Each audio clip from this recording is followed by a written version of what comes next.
පොත්ත හරි දැකලා ගියන පුතේ ඔයාට කතා කරන්නේ නෙවෙයි. හැමදාම මං කියන්නේ ඉන්න තැනකින් ආච්චි සීයා තිබුණ තැන ඔයාගේ ඉසතියා ගහරියට කරලා යවන්න. මට හිතෙන්නේ කවුරුත් දැකෝ ගන්න ඉදිරියට නම් සභාවට ගිහින් කිව්වා. හරි මිස් අඬන්න එපා. ඔයාලා බලන්න මං එන්නම් කිව්වා. මම බෙහෙත් ගන්න ගිහින් සභාවට ගියා. නැහැ දැන් දවස් 4කට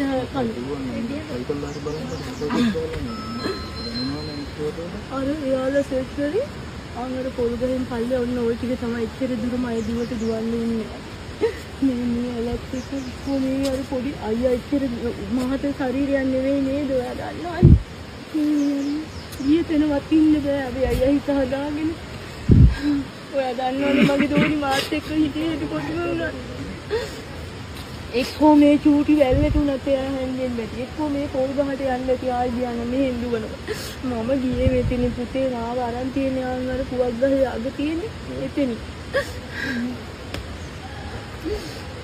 අපේ මහත්තයා අම්මගේ තාත්තගේ අම්සන් කටයුතු කරලා යා කිව්වා දුව